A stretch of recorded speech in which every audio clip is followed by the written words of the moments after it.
السلام علیکم محترم ناظرین، آج ہم آپ کی خدمت میں پیش کرنے جا رہے ہیں ایک ایسا واقعہ جسے سن کر آپ کا ایمان تازہ ہو جائے گا۔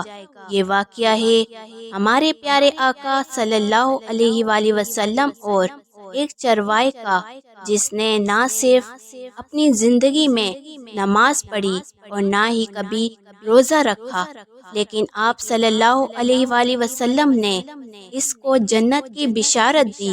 اور وہ بشارت کیسے دی اور کیا وجہ تھی، تو اس واقعے کو مکمل جاننے کے لیے ویڈیو کو اینڈ تک ضرور دیکھیں۔ بسم اللہ الرحمن الرحیم۔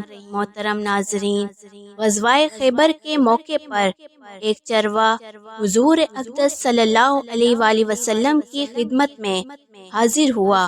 یہ چرواہا یہودیوں کی بکریوں کو چرایا کرتا تھا۔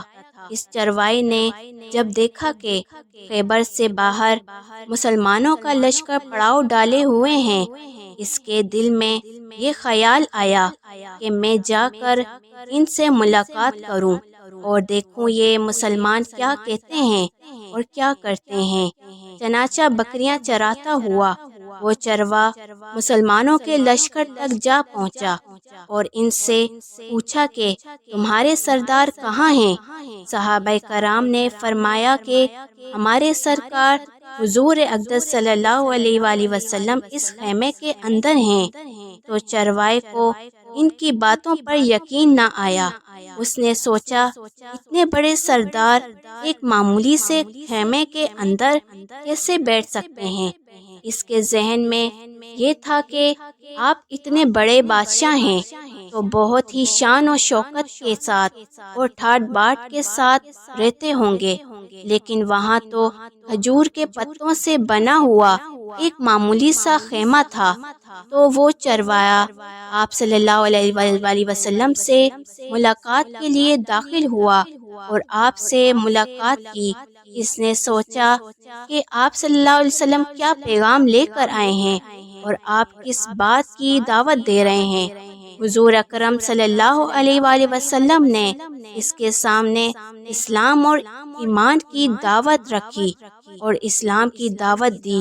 اس نے پوچھا کہ اگر میں اسلام کی دعوت قبول کر لوں تو میرا انجام کیا ہوگا اور کیا رتبہ ہوگا؟ حضور اقدس صلی اللہ علیہ وآلہ وسلم نے فرمایا، اسلام لانے کے بعد تم ہمارے بھائی بن جاؤ گے اور ہم تمہیں گلے لگائیں گے۔ یہ سن کر چرواہے نے کہا کہ یہ آپ مجھ سے مذاق کر رہے ہیں۔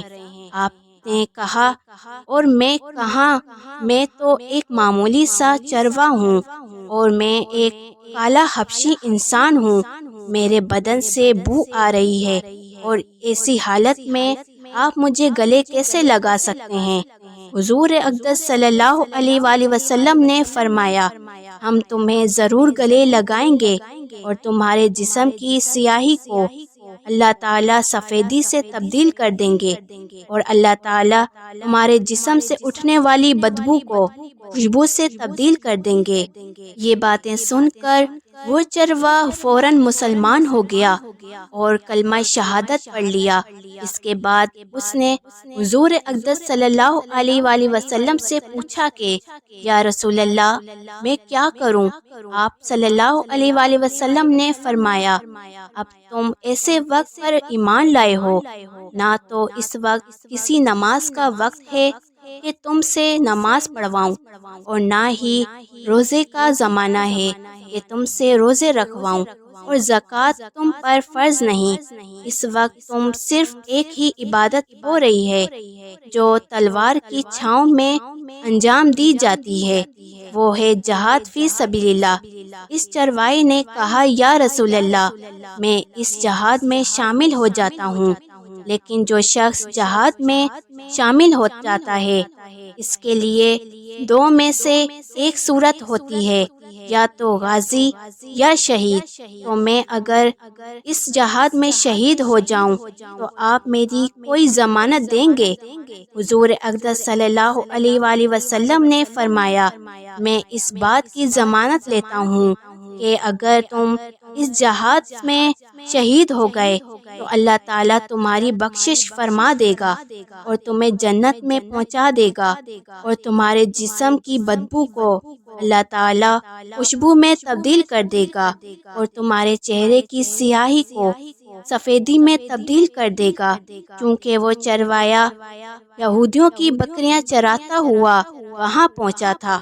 اس لیے حضور اقدس صلی اللہ علیہ وآلہ وسلم نے فرمایا کہ تم جو یہودیوں کی بکریاں لائے ہو ان کو جا کر واپس کر دو، اس لیے کہ یہ بکریاں ہمارے پاس کسی کی امانت ہیں، اور مسلمان امانت میں خیانت نہیں کرتے۔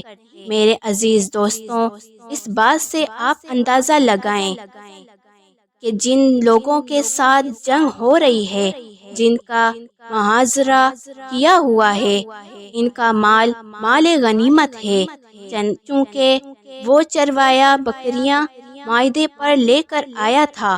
اس لیے آپ صلی اللہ علیہ وآلہ وسلم نے حکم دیا کہ پہلے وہ بکریاں جا کر واپس کر دو، پھر آ کر جہاد میں شامل ہو جانا۔ چنانچہ اس چرواہے نے جا کر وہ بکریاں واپس کر دیں اور آ کر جہاد میں شامل ہو گیا اور جام شہادت نوش کیا۔ جب جنگ ختم ہو گئی تو حضور اقدس صلی اللہ علیہ وآلہ وسلم کا لشکر جائزہ لینے کے لیے گئے تو ایک جگہ آپ نے دیکھا صحابہ کرام کا مجمع اکٹھا ہے۔ جب آپ صلی اللہ علیہ وآلہ وسلم قریب پہنچے تو ان سے پوچھا کیا بات ہے؟ صحابہ کرام نے فرمایا یہ جو لوگ جنگ میں شہید ہو گئے ہیں ان میں سے ایک آدمی ایسا بھی ہے کہ جس کو ہم بھی میں سے کوئی نہیں جانتا اور نہ ہی کسی کو معلوم ہے یہ شخص کون ہے اور کہاں سے آیا تھا۔ جب آپ صلی اللہ علیہ وآلہ وسلم نے دیکھا تو فرمایا تم اس شخص کو نہیں پہچانتے مگر میں اس کو پہچانتا ہوں، یہ وہ چرواہا ہے، یہ وہ بندہ ہے جس نے اللہ کی راہ میں ایک بھی سجدہ نہ کیا اور ایک بھی روزہ نہ رکھا اور ایک بھی حج نہ کیا، مگر میں اس بات کی گواہی دیتا ہوں کہ اللہ تعالیٰ نے اس کی بخشش فرما دی ہے اور اس کے لیے اللہ تعالیٰ نے جنت کا وعدہ کیا ہے۔ لوگوں، میری آنکھیں دیکھ رہی ہیں کہ ملائکہ اس کو غسل دے رہے ہیں اور اس کی سیاہی سفیدی میں تبدیل ہو گئی ہے اور اس کی بدبو خوشبو میں تبدیل ہو گئی ہے۔ میرے پیارے دوستوں، موت اپنے مقرر وقت پر ضرور آتی ہے، نہ ایک لمحہ پہلے نہ ایک لمحہ بعد۔ تو اندازہ لگا دیجیے گا اگر کچھ لمحہ پہلے اس چرواہے کو موت آ جاتی تو وہ سیدھا جہنم میں چلا جاتا، لیکن اللہ تعالیٰ کا کرم کہ اس کی موت اسی حالت میں آئی کہ وہ ایمان لا چکا تھا اور سرکار دو عالم صلی اللہ علیہ وآلہ وسلم کا غلام بن چکا تھا، تو اللہ تعالیٰ نے اتنا بڑا انقلاب فرما دیا۔ اللہ تعالیٰ سے دعا ہے کہ اللہ تعالیٰ ہم سب کا خاتمہ ایمان پر کرے اور ہمیں مرتے وقت کلمہ نصیب کرے، آمین ثم آمین۔